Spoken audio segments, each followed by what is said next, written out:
건축은 인간만의 전유물일까요?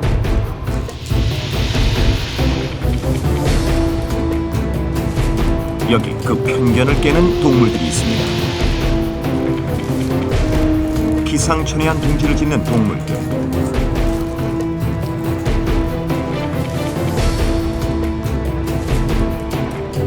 이 프로그램은 뛰어난 건축술을 가진 야생의 건축가들에 대한 이야기입니다.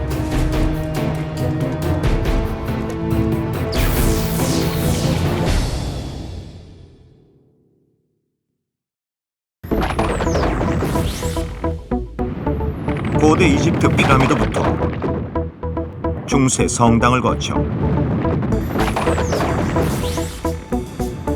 현대의 초고층 빌딩까지 인간의 건축술은 끊임없이 진화를 거듭해왔습니다.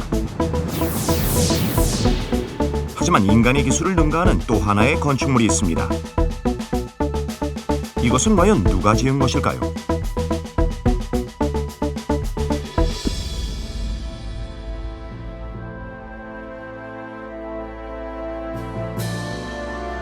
태고 쪽 신비를 간직한 야생의 땅 호주.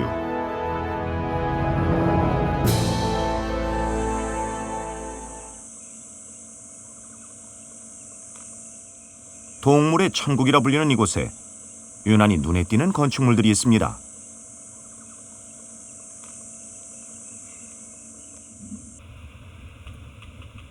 사람의 키를 훌쩍 넘어서는 거대한 건축물. 얼핏 보기엔 큰 바위 덩어리 같지만 이것의 정체는 바로 흰 개미집입니다. 겉모습이 고대 성당을 닮아 성당 흰 개미집이라 불립니다.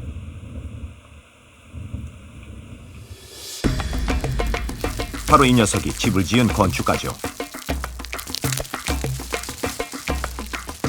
흰 개미 크기는 6mm. 몸집이 그야말로 깨알 만하죠.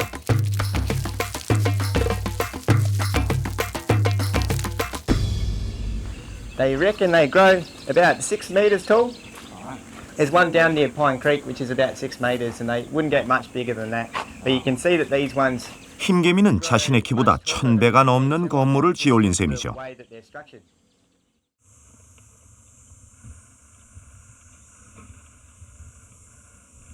이건 또 뭔가요?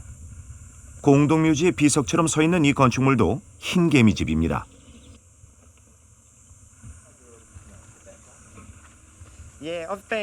엄청난 높이나 규모만큼 흰개미집은 무척 견고한데요.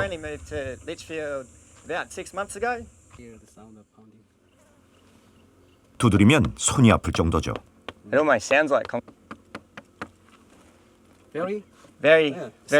Yeah, very hard. like concrete. It almost is like concrete. Yeah. The reason that is because the soil part of it has got lots of sand grains and things like that. So this is the saliva and excrement from the termites which help it all glue together. A little bit like concrete. 성스럽기까지 한 이 건축물을 과연 흰개미들은 어떻게 짓는 것일까요? 건축술의 핵심은 입으로 벽돌 쌓기. 일꾼 흰개미들이 일일이 흙을 물어 한 덩이씩 쌓아 올리는데요. 일꾼들이 집을 짓는 동안 투구를 쓴 듯한 병정 흰개미는 침입자가 없는지 보초를 섭니다.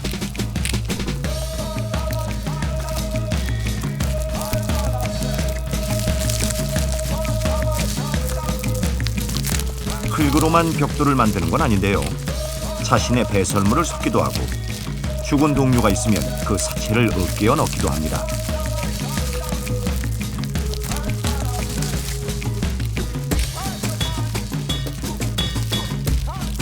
자연에서 나온 모든 것을 건축 재료로 재활용하는 거죠.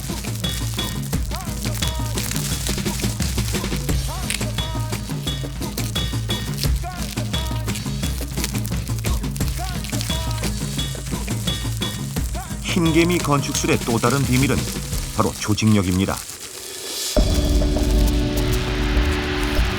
200만 마리의 흰개미들이 각자 맡은 곳에서 일사불란하게 움직여 집을 짓습니다. 도대체 이 거대 조직을 누가 지휘하고 어떻게 운영하는지 그것은 아직도 학계의 미스터리입니다.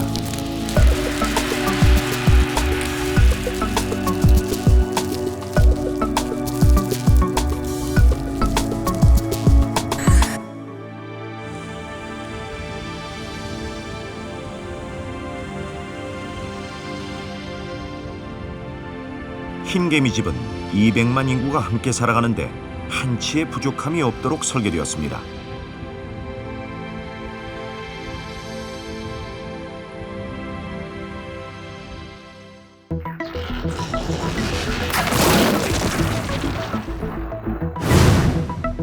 여왕 흰개미를 중심으로 병정 흰개미, 일꾼 흰개미가 사용하는 방이 각각 나눠져 있고 그 방들은 모두 통로로 연결되어 있습니다.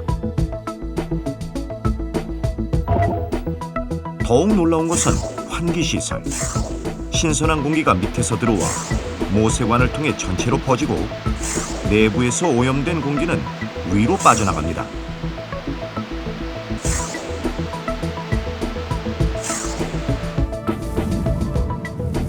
완벽한 시설을 갖춘 흰개미집은 100년 넘게 대를 이어 사용됩니다.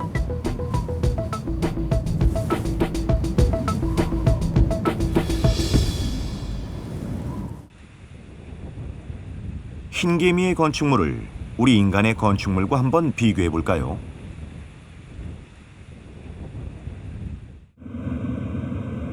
우리나라를 대표하는 고층 건물인 63빌딩입니다. 높이 249m, 성인 142명을 겹쳐놓은 것과 같죠.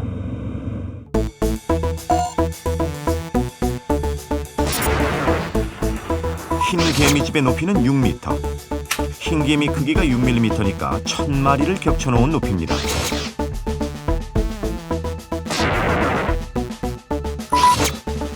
이번에는 흰개미를 사람과 같은 비율로 놓고 볼까요? 흰개미집은 63빌딩의 7배 높이에 해당합니다.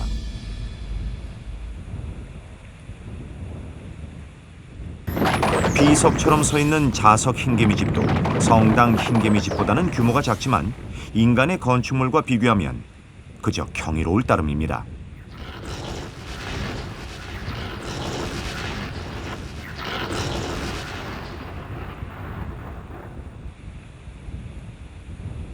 자석 흰개미집은 독특하게 설계되어 있습니다. 건물 윗부분이 꽉 담은 조개잎처럼 뾰족하죠.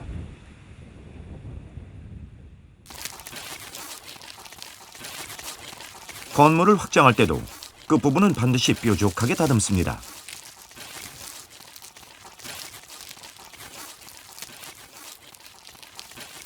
많은 수가 한꺼번에 작업을 하는데도 일정한 모양을 내는 걸 보면 흰개미는 탁월한 건축가임이 분명합니다.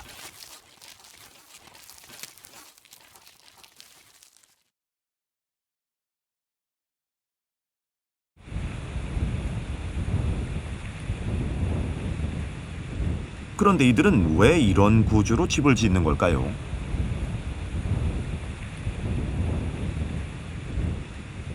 해답은 햇빛과 온도 조절에 있습니다.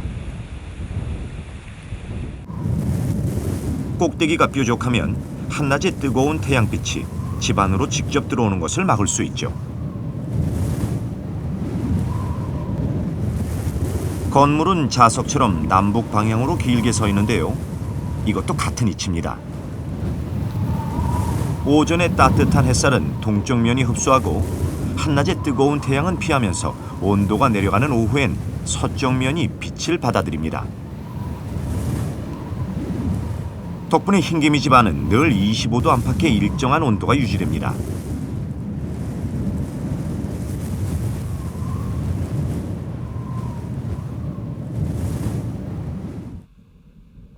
이름이 자석 흰개미집인 이유를 이제 아시겠죠? 나침반 바늘처럼 항상 정남북으로 향해 있는 흰개미집은 냉난방 시설까지 갖춘 고급 저택입니다.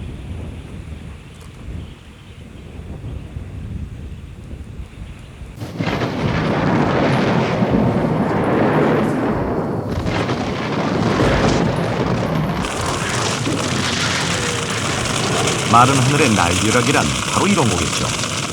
흰개미가 사는 이곳은 마른 번개로 인해 화재가 종종 일어납니다.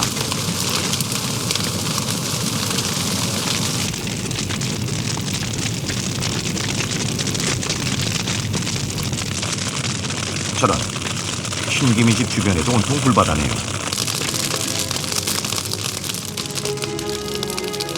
이들도 자연의 힘 앞에서는 속수무책일까요?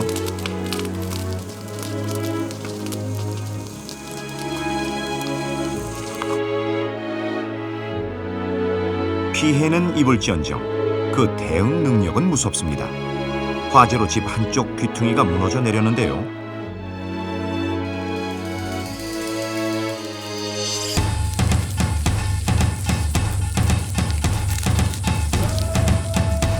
흰개미들이 모두 몰려나와 무너진 집을 보수하기 시작합니다.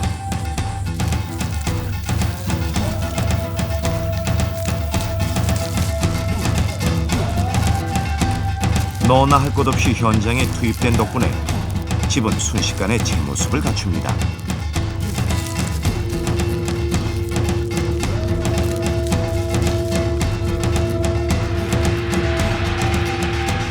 조직을 위해서라면 목숨까지 불사하는 흰개미들이기에 가능한 일이 아닐까요?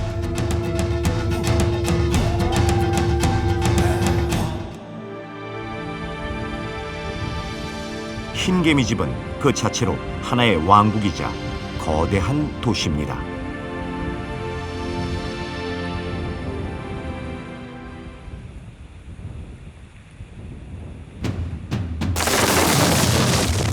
인간이 설계한 도시, 인간이 만든 건축물이 이래도 최고라고 우리는 자부할 수 있을까요?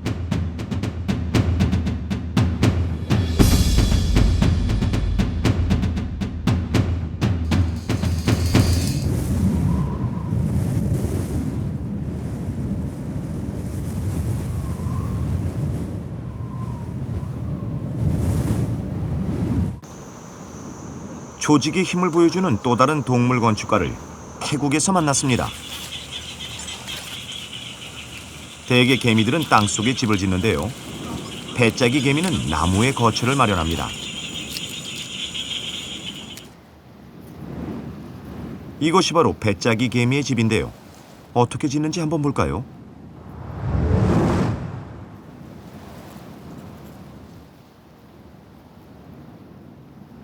우선 집을 지을 탄탄한 나뭇잎을 고릅니다. 그리고 잎사귀를 둥글게 말아 올리는데요. 이때부터 조직의 힘이 발휘됩니다.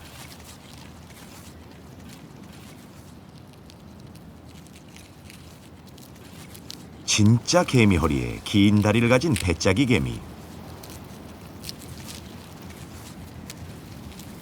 선두에서 이파리를 물면 뒤에선 줄다리기를 하듯 달라붙어 잎사귀를 끌어당깁니다.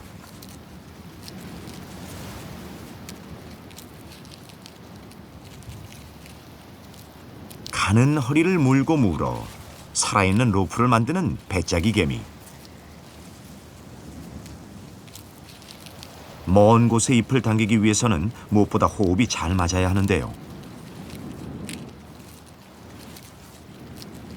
자신이 어느 위치에서 어떤 일을 해야 하는지 배짜기 개미들은 잘 알고 있습니다.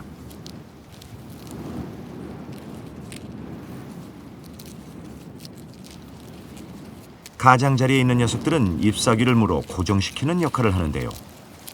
강한 턱으로 잎사귀를 물면 절대 놓치는 법이 없습니다.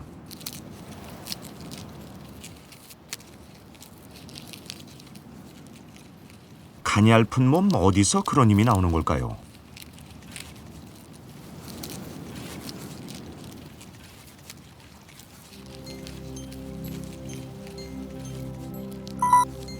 철저하게 역할을 분담해 집을 짓는 배짜기 개미. 협동의 챔피언이라는 별명의 손색이 없습니다.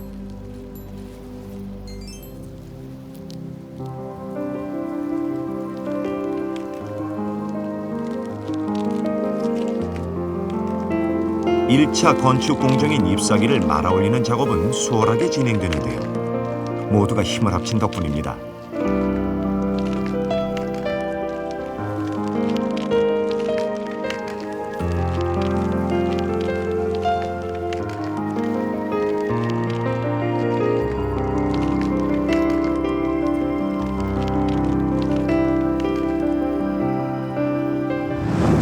하지만 누구에게나 시련은 찾아오는 법이죠.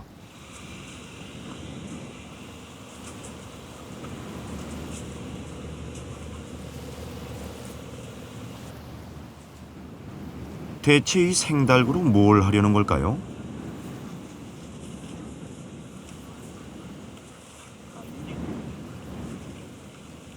아니, 이런 낭패가 있나요? 애써 말아올린 둥지가 한 방에 허물어집니다. 배짜기 개미들이 그냥 두고 볼 리 없죠. 습격자에게 때로 달려드는데요. 순식간에 새까맣게 달라붙었습니다.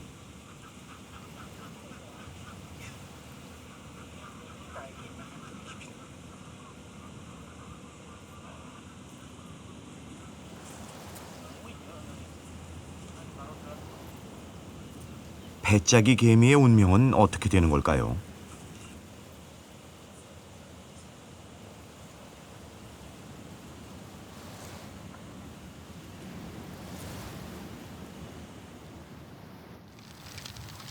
맛있는 숯불구이를 위한 희생양이 되고 맙니다. 배짜기 개미는 포름산이라는 강한 산을 발산하는데요. 이 산은 신맛을 내고 고기의 육질을 부드럽게 해줍니다.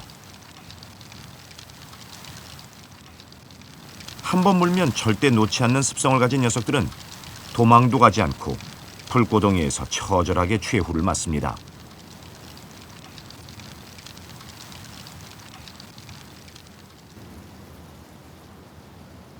잎사귀를 말아올린 배짜기 개미들은 2차 건축 공정에 들어갑니다. 비나 바람이 들어오지 않도록 마감을 해야 하는데요. 이때 투입되는 것이 바로 자신들의 이세인 애벌레입니다.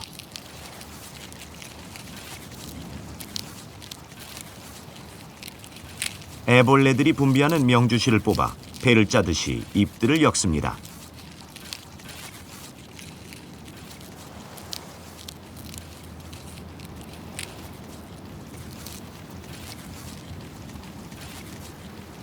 배짜기 개미란 이름도 이래서 붙여졌습니다.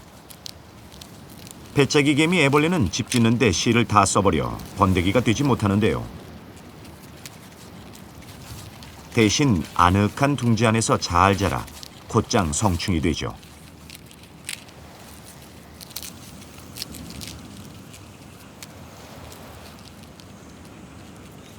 자, 이제 비바람 쐴 틈 없는 집이 완공됐습니다.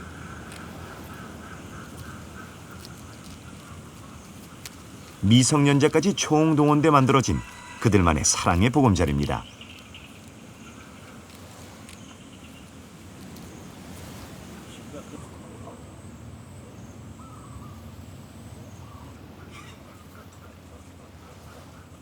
배짜기 개미는 사람들에게 가장 사랑받는 개미이기도 한데요.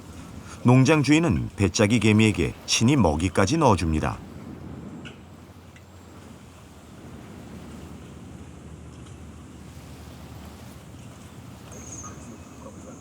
공짜를 마다할 리 없죠.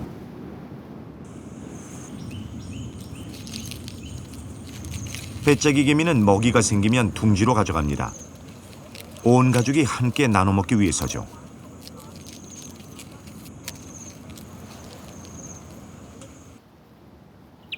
농장 주인은 배짜기 개미를 위해 구름다리도 놔줬네요.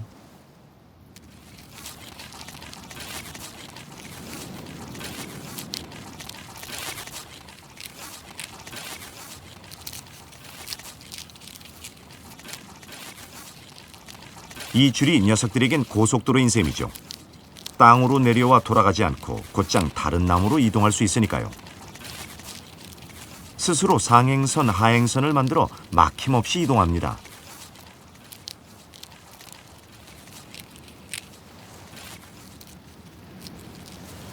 그런데 길 한가운데서 작은 사고가 일어난 것 같은데요. 먹이를 뺏으려고 한 녀석이 덤벼든 것입니다. 지키려는 자와 뺏으려는 자의 팽팽한 싸움. 결국 먹이를 뺏는데 실패하네요.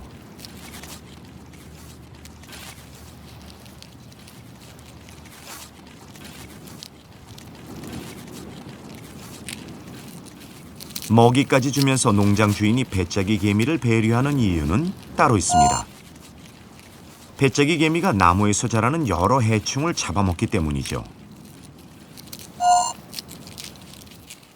벌레를 물고 가는 모습 보이시죠?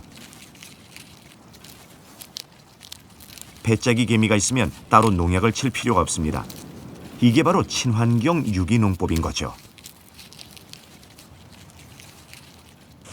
ประโยชน์ที่ได้จากการเลี้ยงมดแดงข้อแรกก็คือเราได้ระบบนิเวศความสมดุลของทางธรรมชาติคือมดแดงจะช่วยในการกำจัดศัตรูพืชโดยที่เราไม่ต้องใช้สารเคมีประเด็นอันที่สองก็คือเราจะได้ประโยชน์อันที่สองเราจะได้อาหารจากมดแดงเพราะชาวอีสานจะกินมดแดงแล้วก็โดยเฉพาะมดแดงจะมีธาตุอาหารที่สูงตัวมดแดงก็จะมีแคลเซียมแล้วก็จะมีพวกโปรตีนมีธาตุอาหารต่างๆที่เป็นประโยชน์ต่อร่างกายมนุษย์ทำให้แข็งแรง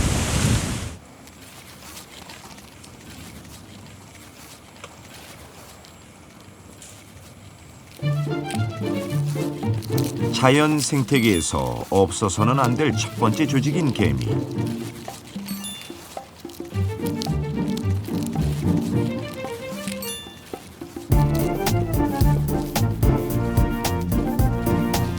그 조직의 힘을 이용해 집을 짓는 배짜기 개미는 훌륭한 야생의 건축가입니다.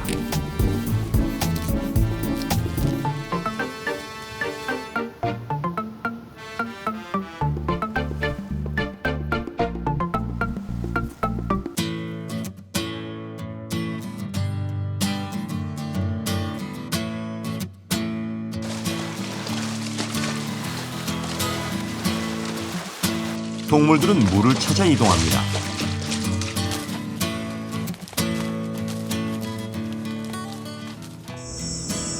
하지만 언제나 예외는 있는 법이죠.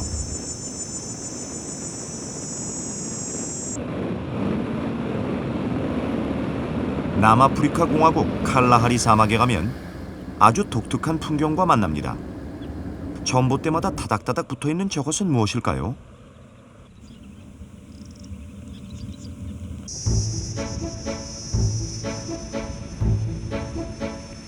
지구상에서 가장 큰 새 둥지입니다.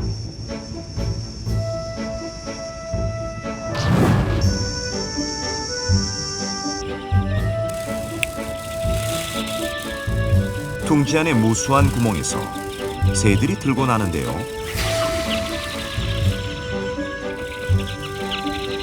이른바 집단형 둥지, 새들의 아파트인 셈이죠.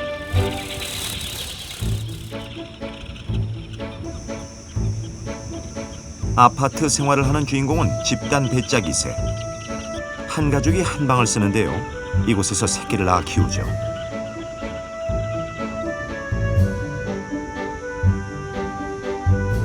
집단 배짜기새는 건조한 사막지대에서 잘 살아가도록 진화되어 왔는데요. 일주일에 한 번 정도만 물을 마셔도 살 수 있습니다. 집단 배짜기새 둥지의 지름은 보통 3m. 무게는 무려 1톤이나 나갑니다. 이 큰 둥지를 어떻게 짓는 걸까요?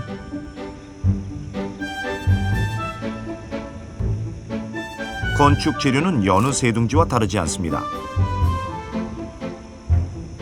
지천에 널린 지푸라기와 나뭇가지를 이용하죠. 부드러운 풀꽃은 안감 재료로 사용됩니다.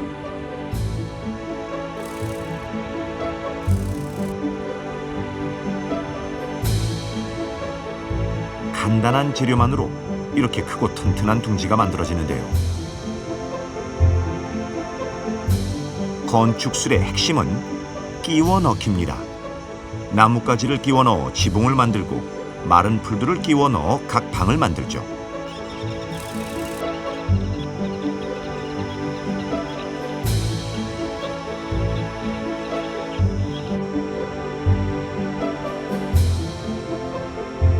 마지막으로 침입자로부터 입구를 보호하기 위해 날카로운 지폐 이삭을 끼워 넣습니다.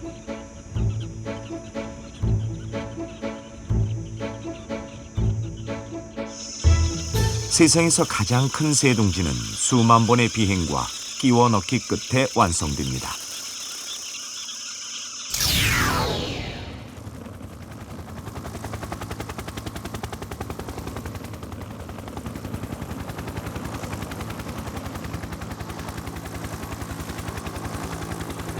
그렇다면 지구상에서 가장 작은 새 둥지는 무엇일까요?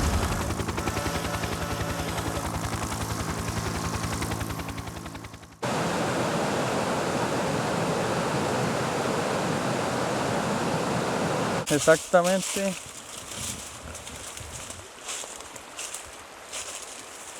코스타리카의 한 커피 농장에서 어렵게 그 주인공을 찾을 수 있었습니다. Aquí está.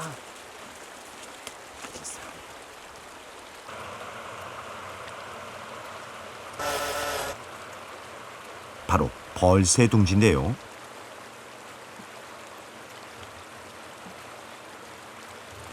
크기가 어느 정도인지 짐작이 되시나요? 자, 100원짜리 동전과 한번 비교해 볼까요? 달걀보다도 그 크기가 작습니다.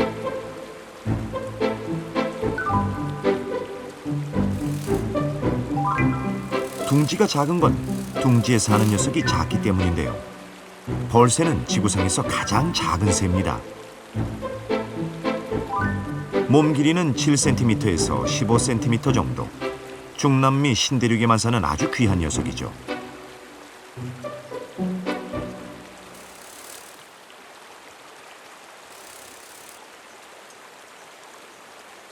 벌새는 종마다 색깔과 모양이 다양한데요. 지구상에는 모두 325종의 벌새가 존재합니다. 이 녀석은 펭귄을 쏙 빼닮았네요.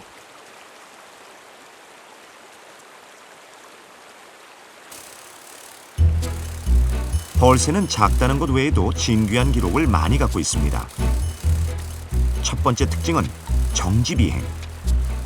얼핏 보면 날개를 펴고 있는 것 같지만 초고속 촬영으로 확인해 보면 1초에 80회 정도 날개를 퍼덕입니다.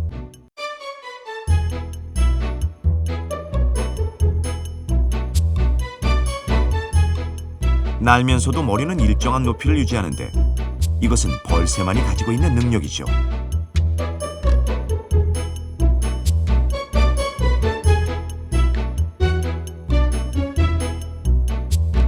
벌새가 정지 비행을 하는 이유는 꿀을 빨아먹기 위해서입니다. 그때 벌이 날 때와 비슷한 소리가 난다고 해서 허밍버드, 즉 벌새라고 부르는 거죠. 벌새는 냄새를 맡지 못하는데요.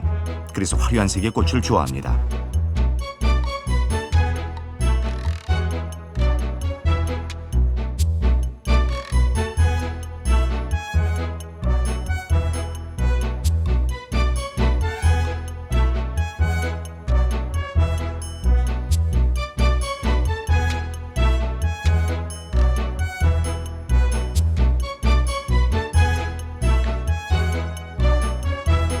좌향좌 보셨죠?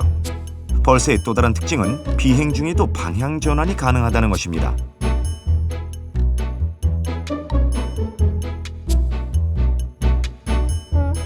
뿐만 아니라 후진도 가능한데요. 새 중에서는 유일무이합니다.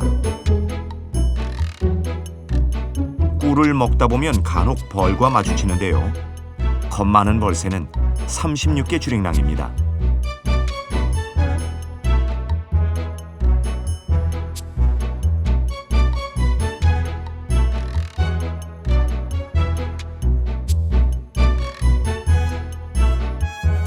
비록 크기는 세상에서 가장 작지만 벌새는 다른 새가 갖지 못한 특별한 비행 능력을 가졌습니다.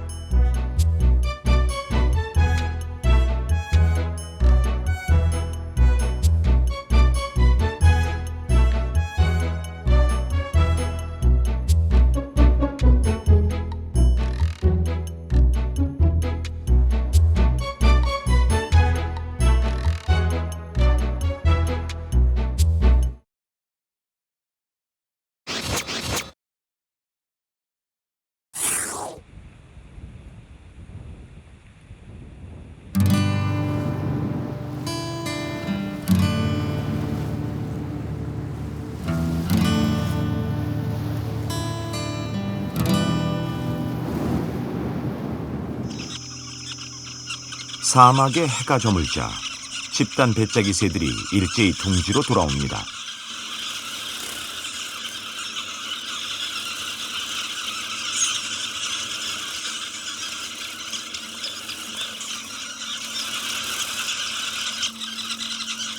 지름 3m, 무게 1톤의 둥지에는 300마리의 새가 함께 생활합니다.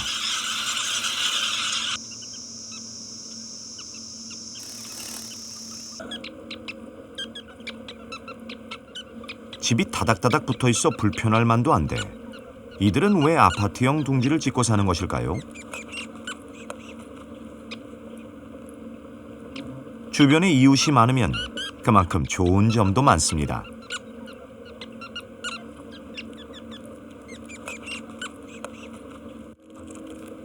천적으로부터 대항하기도 쉽고요.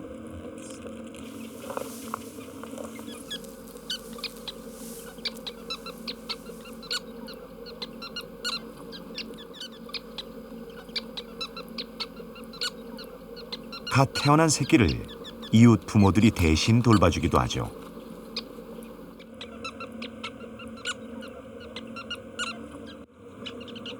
무엇보다 가장 좋은 것은 추운 밤을 따뜻하게 보낼 수 있다는 점입니다.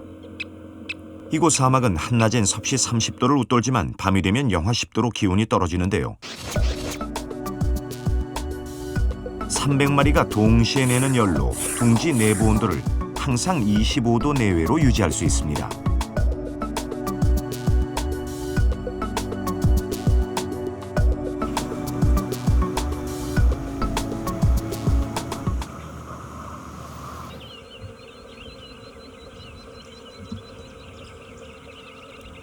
칼라하리 사막의 또 다른 터줏대감은 미어캣입니다.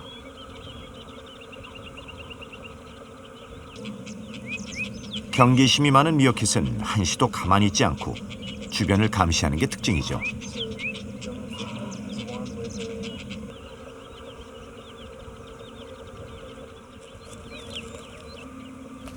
미어캣은 굴을 파서 30-40마리가 함께 생활하는데요. 굴을 들고 날 때는 교대로 보초를 섭니다.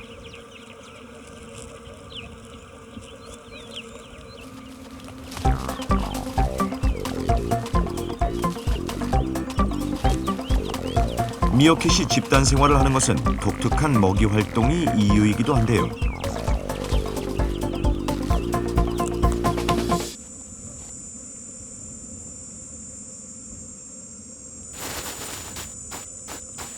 땅을 파서 그 안에 숨어있는 지렁이나 전갈, 도마뱀 등을 잡아먹죠.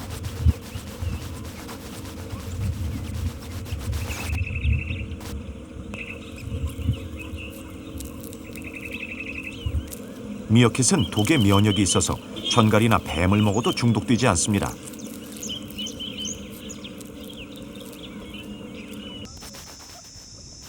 하지만 땅을 파는 동안은 밖을 볼 수 없기 때문에 조를 이루어 보초를 사는 것입니다. 눈빛이 예사롭지 않죠?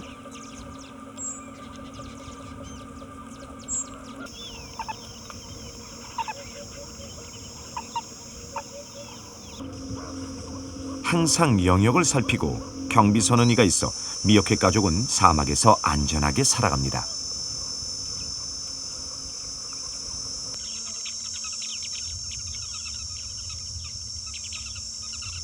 한편 집단 배짜기새 둥지는 분위기가 심상치 않은데요.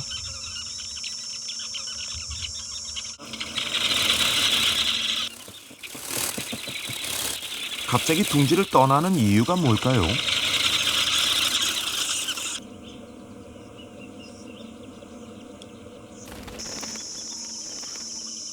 껄끄러운 이웃이 나타났군요. 피그미 펠콘입니다.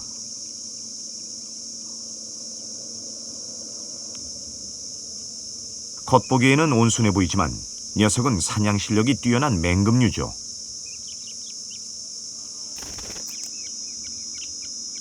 도마뱀은 새끼들이 좋아하는 먹인데요.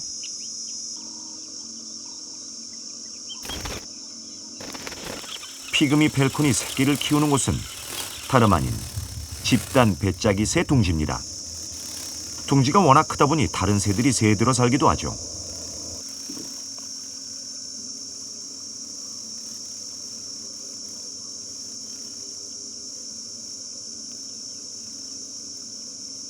피그미 펠콘은 세입자임에도 행동은 주인보다 더 당당합니다.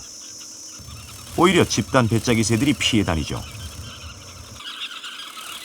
세상에서 가장 큰 둥지를 가진 집단 배짜기새.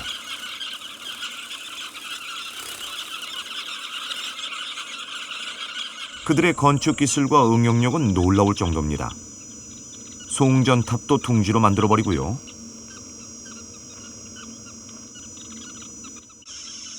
가지가 없는 나무에선 그 형태에 맞게 집을 짓습니다.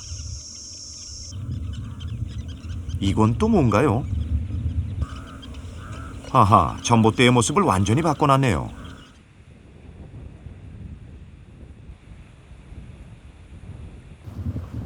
무게 1톤에 달하는 둥지는 전봇대를 쓰러뜨리기도 합니다.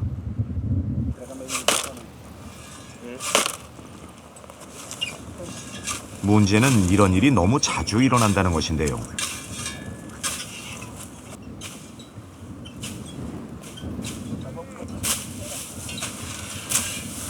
하루가 멀다 하고 둥지를 철거해야 하는 이들에게 집단 배짜기새는 여간 골칫덩어리가 아닙니다. 인간이 만든 시설물이 새 둥지 하나로 허무하게 무너져버리고 말았습니다.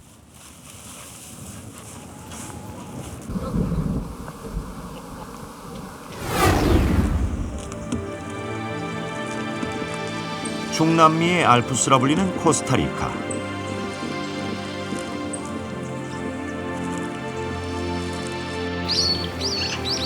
광활한 열대우림과 다양한 생태계를 자랑하는 이곳에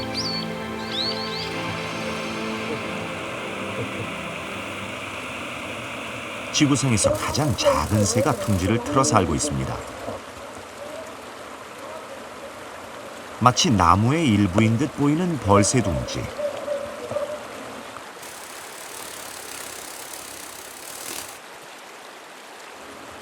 벌새는 이끼나 지으류를 건축 재료로 사용하는데요. 통풍과 습도 조절이 잘 되고 위장 효과도 뛰어나기 때문이죠.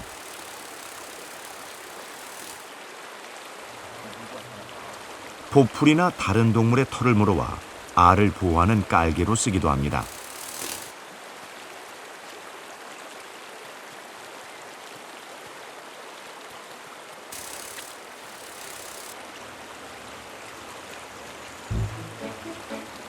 자연 재료로 만들어진 벌새 둥지.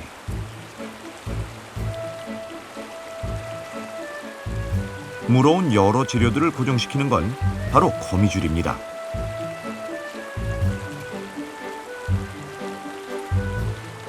끈기가 있는 거미줄이 천연 접착제 역할을 하는 거죠.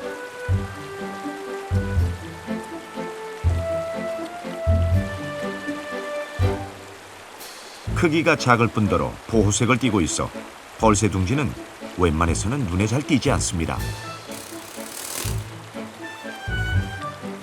둥지 아래를 지나는 사람들도 전혀 눈치채지 못할 정도입니다.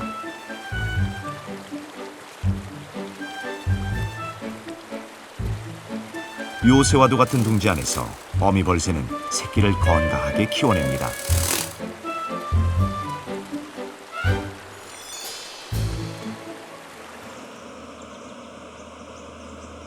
작고 앙증맞은 벌새는 사람들에게 유난히 인기가 많은데요. 코스타리카엔 벌새 공원이 조성돼 있습니다. 이곳에선 벌새 먹이도 직접 만들어주죠. Es en de comen insectos, néctar de las flores y agua con azúcar. 20% de azúcar y 80% de agua. 설탕물이 든 먹이통은 벌새들이 날아오기 좋은 위치에 매달아 놓습니다.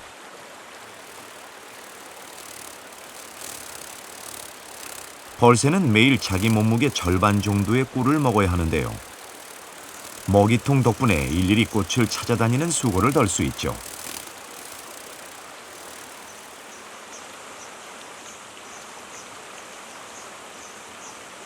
혀가 상당히 길죠?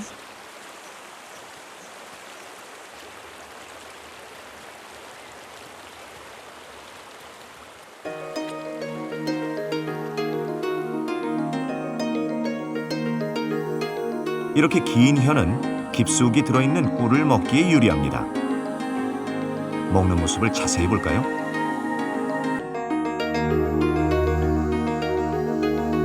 얼핏 보면 꿀물을 빨아먹는 것처럼 보이지만 사실 벌새는 긴 혀로 꿀을 핥아먹습니다.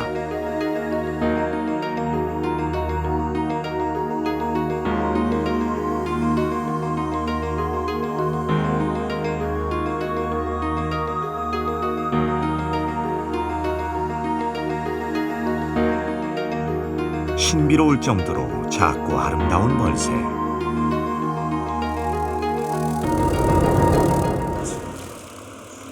실제로 보면 그 모습에 반하지 않을 수가 없는데요. 벌새도 사람에게 전혀 거리낌 없이 다가갑니다.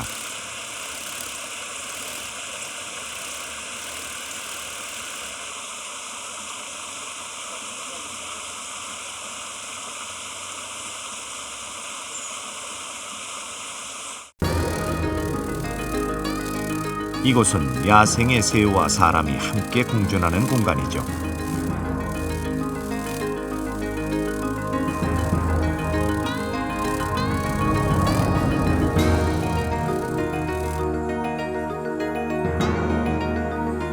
호기심 가득할 나이. 벌새의 현란한 날갯짓에 아이가 눈을 떼지 못합니다.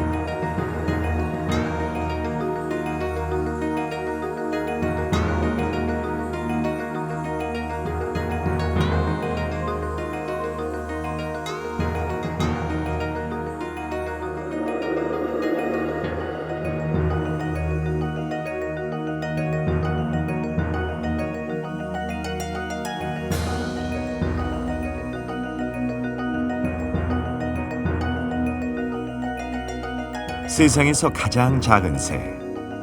벌새는 작아서 아름답고 그래서 더욱 사랑받는 존재가 됐습니다.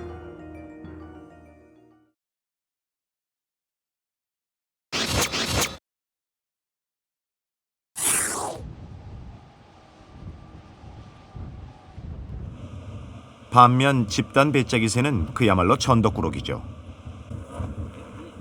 세상에서 가장 큰 둥지를 왜 하필 인간이 만든 전봇대에 짓느냐 말입니다. And it's about 2.5 meters that side, and then your the height is about 3.5 meters. So this is a very big nest, like you can see. Okay. And every time they come in, they build it a little bigger.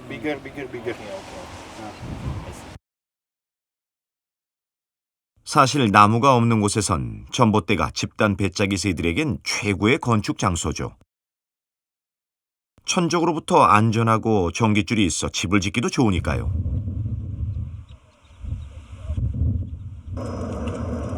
하지만 이로 인한 사람들의 피해는 이만저만이 아닙니다.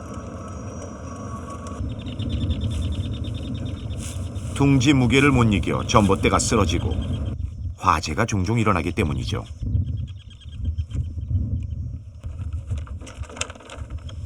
이를 해결하는 방법은 단 하나. 수시로 둥지를 철거하는 수밖에 없습니다.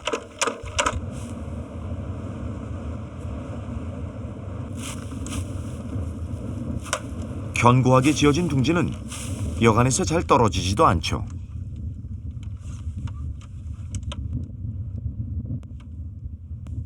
오로지 사람 손으로만 해야 하는 둥지 철거 작업은 그야말로 고된 노동입니다.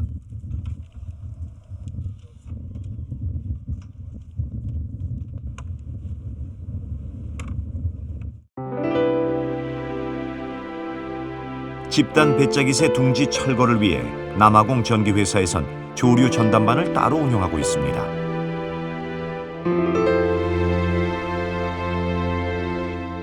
하지만 이걸로 문제가 해결될까요? The other problem is if you remove it from this pole today, tomorrow they are building on 3 other poles a little bit further away. So there's not something that you can stop us of the birds from building. And the most is the problem from the remote lines that we have.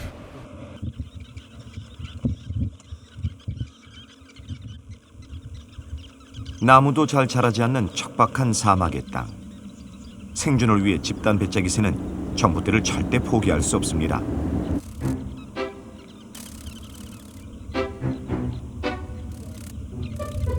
전봇대에서 잠시 쫓겨난 집단 배짜기새. 보란 듯이 다시 재료를 물어오기 시작하는데요.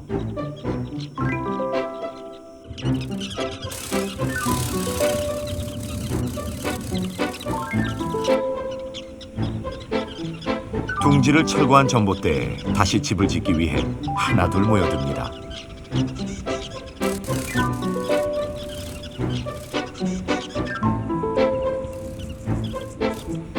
전봇대가 있는 한 이들은 계속 둥지를 지을 것입니다.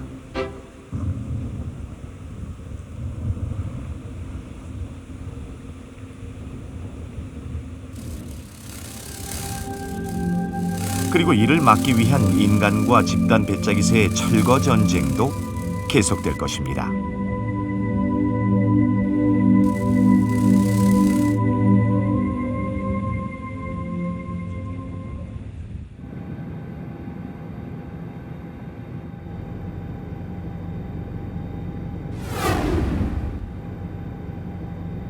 우리나라에도 특별한 기술을 가진 야생의 건축가가 있습니다. 양수리 한 폐가에서 그 둥지를 찾았는데요. 바로 말벌의 집입니다.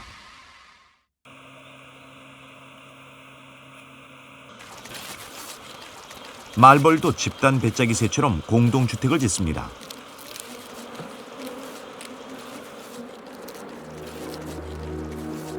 일사불란하게 조직을 가동시켜 집을 짓는 말벌.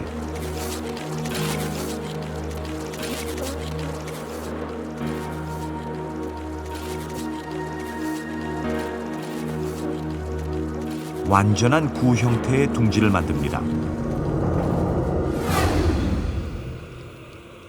출입할 수 있는 구멍 하나만 남겨두고 집을 완전히 봉해버리는 게 말벌 둥지의 특징입니다.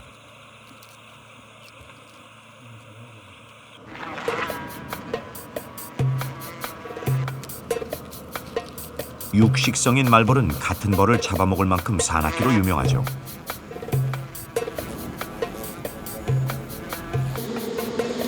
꿀벌집을 노리는 말벌.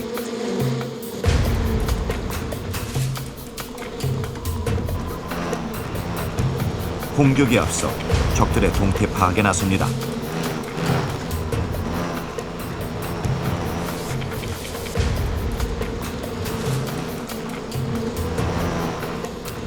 그리고 마침내 시작된 전쟁.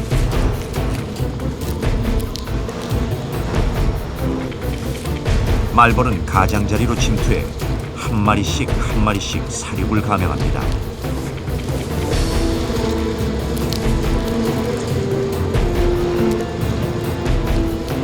말벌의 전투력 앞에 꿀벌은 속수무책.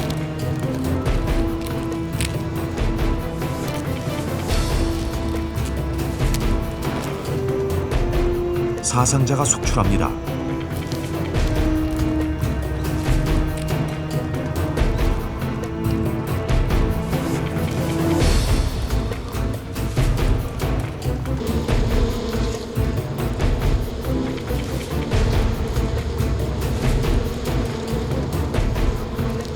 그런데 이게 웬일입니까? 말벌이 역습을 당하네요.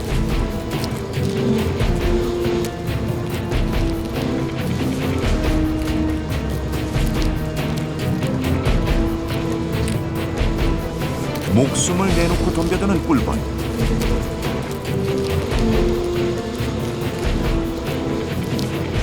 반전의 기회를 잡은 걸까요?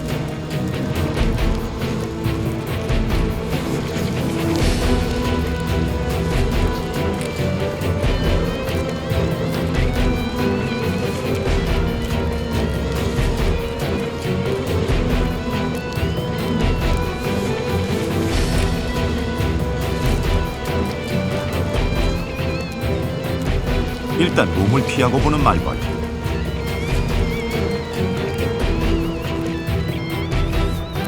그러나 쉽게 무너지지 않습니다.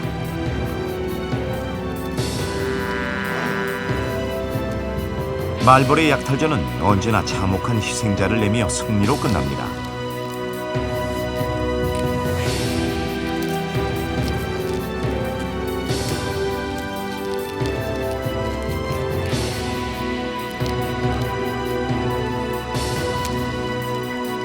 사륙을 일삼는 잔인한 말벌. 하지만 그의 최후는 더 비참합니다.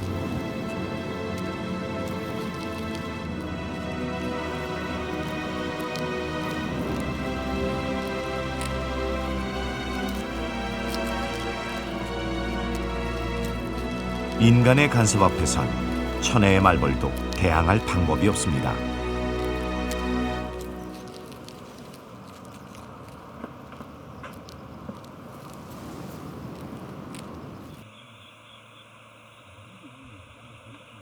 조직력을 발휘하는 말벌의 뛰어난 전투력은 둥지를 지을 때도 필요하죠.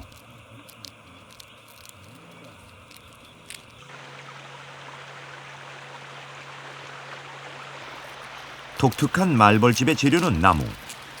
말벌은 나무를 긁어 직접 펄프를 만듭니다.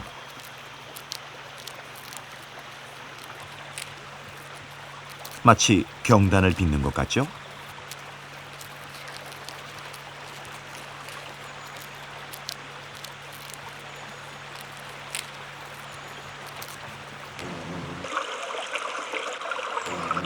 입으로 펄프 덩어리를 만들려면 물이 필요한데요.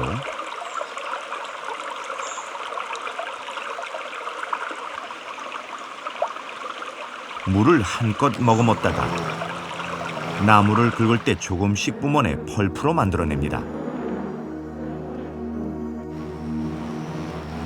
계곡에서 나무로, 다시 둥지로 수천 번 반복해서 오가며 말벌은 집을 짓습니다.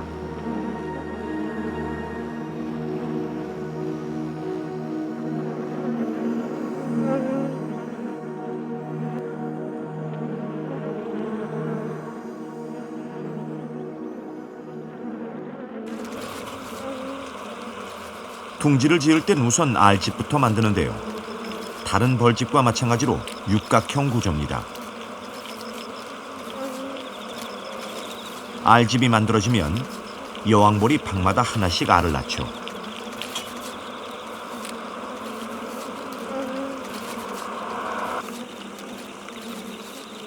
알집이 완성되면 알을 보호하기 위해 주변으로 벽을 쌓기 시작하는데요.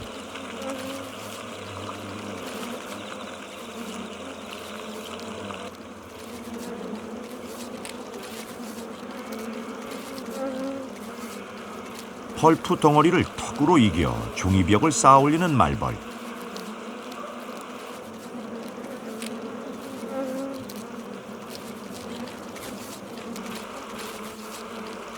미장공이 울고 갈 실력인데요.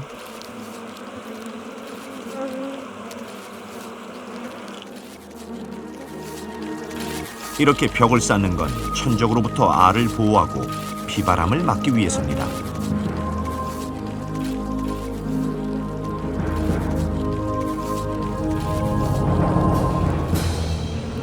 구멍 하나만 남겨놓고 물 샐 틈 없이 벽을 두르는데요.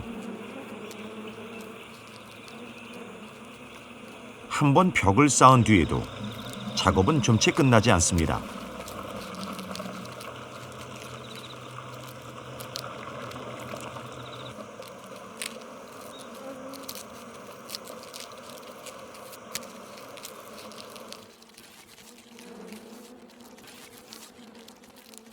쌓은 벽에 또 벽을 쌓고 그 위에 또 벽을 두른 뒤에야 완벽한 구형의 집이 완성됩니다.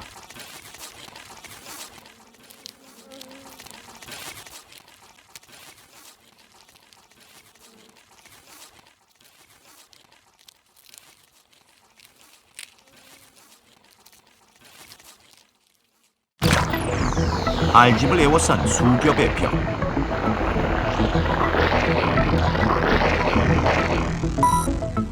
단층 촬영에도 드러나는 이 공기층은 말벌집 내부의 온도를 일정하게 유지시켜줍니다.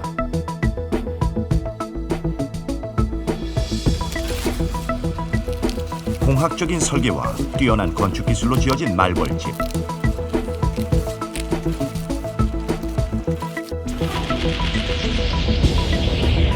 외부 세계가 얼마나 잔혹한지 누구보다 잘 알기에 알집을 몇 겹으로 에워싸고 은폐시켜 놓은 건 아닐까요?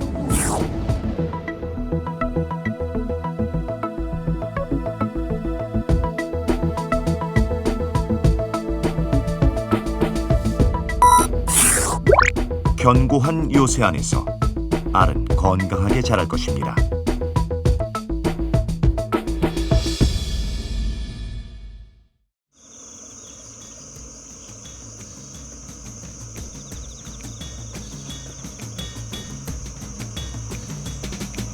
인간을 뛰어넘는 야생의 건축가들.